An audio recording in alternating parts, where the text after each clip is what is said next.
If you have watched the other videos in this series, you have probably collected a lot of good ideas by now and maybe acquired worry along with them. All of it makes sense in theory, but you are one person or a tiny team with a few hours a week at most, and you are not sure how the pieces fit into an actual plan you can follow.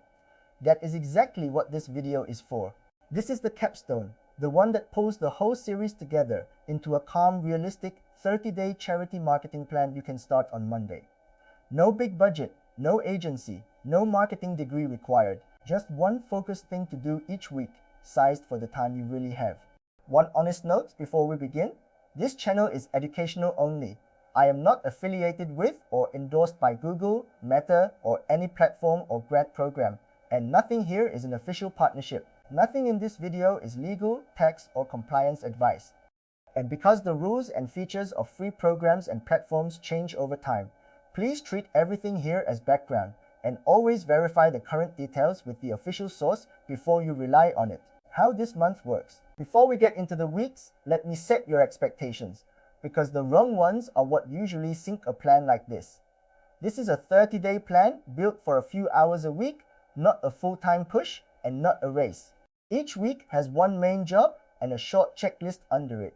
And for each week, I will give you a rough time budget so you can see up front that it will fit around the job, the volunteers, and the actual work of your cause.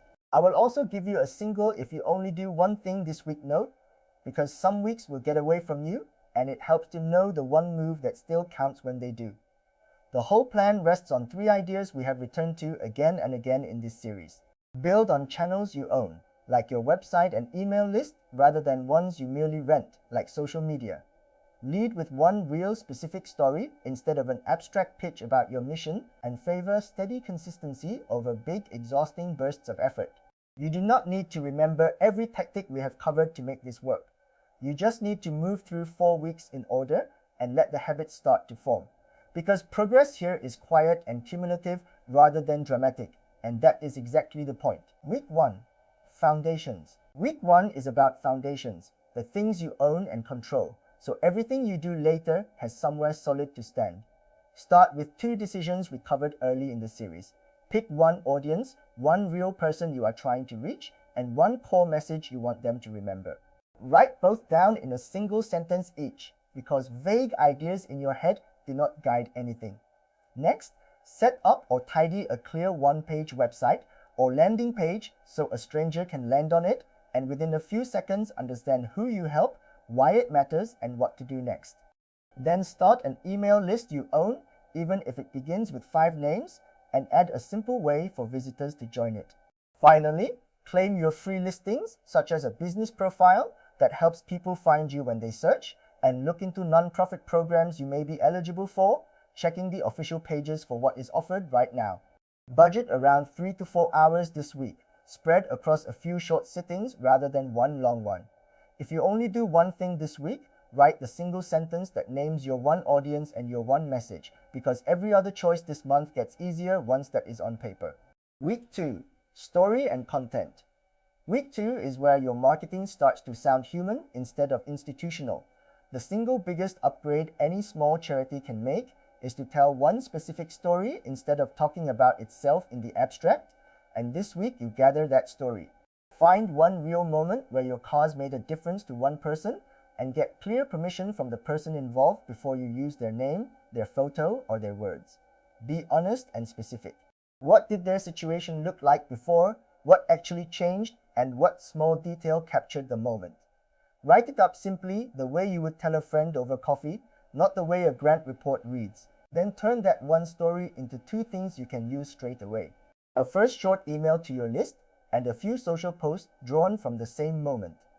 While you are here, make one more decision you have been putting off. Pick the single social platform you will actually sustain, based on where the person you pictured already spends time and what you can realistically keep up, and let the others wait without guilt.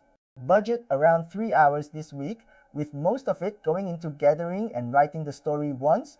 Well, if you only do one thing this week, get that one real story, with permission, safely written down, because everything you publish for months can lean on it. Week 3, rhythm. Week 3 turns your work into a rhythm. because consistency is what quietly builds trust over months.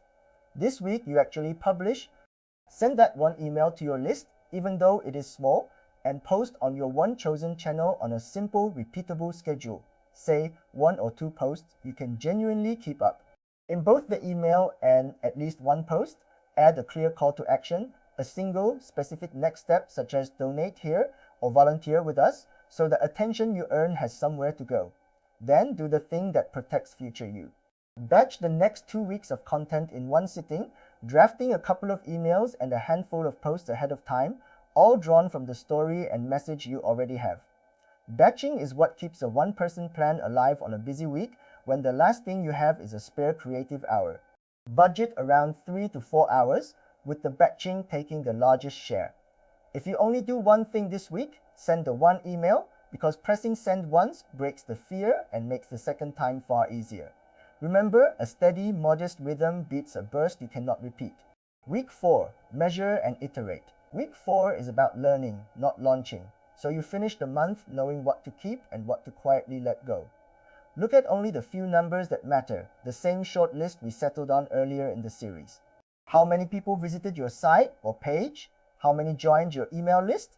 And how many took the action you care about most, usually a donation or a volunteer sign up? Ignore likes and follower counts for now because they feel good but rarely tell you whether your cause is actually moving forward. With those few numbers in front of you, do something simple and unglamorous. Keep what worked, drop what did not, and note which single post or email sent the most people to your donate page. Then set your ongoing rhythm, a pace you can genuinely hold every month without burning out, perhaps one email and a handful of posts reviewed once a month against those same 3 numbers. Budget around 2 hours this week, since checking and deciding is much lighter work than making. If you only do one thing this week, look honestly at your 3 numbers and write down the single change you will carry into next month.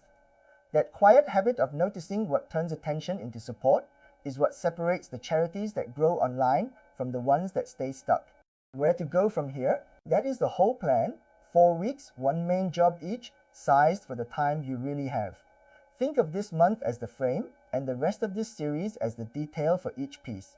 If week 1 felt shaky, go back to the videos on defining your audience and message and on building a website that turns visitors into supporters. If your story felt hard to write, revisit the video on telling one specific story. If choosing and keeping a channel is your struggle, there is a video on making one social channel work without burning out, and on why an email list you own beats followers you merely rent. And if grants are on your mind, there is a video on how the Google Ad Grant concept works for eligible nonprofits, which you should always confirm on the official current source. Do not try to master all of it at once. Run the 30 days first, then deepen whichever piece your own numbers tell you needs the most help. The plan gives you the shape. The other videos fill it in when you are ready. Quick recap. Let us pull it together. Week 1. Lay your foundations, one audience, one message, a clear one-page website, an email list you own, and your free listings. Week 2. Gather one real story with permission and turn it into a first email and a few posts, and pick the one social channel you can sustain. Week 3. Build a rhythm, send one email, post on a simple, repeatable schedule. Add a clear donate or volunteer call to action and batch the next 2 weeks. Week 4. Measure the few things that matter, visits, signups, and donations, keep what worked, and set a monthly rhythm you can hold. Underneath it all, sit the 3 ideas from this series. Own your channels rather than rent them, lead with one specific story, and choose consistency over bursts. And because free programs and platform features change, always confirm the current details on the official source rather than assuming from a video. Remember, a 30-day plan is not about doing everything at once. It is about doing a small number of the right things, in order, at a pace you can actually keep going once the month is over.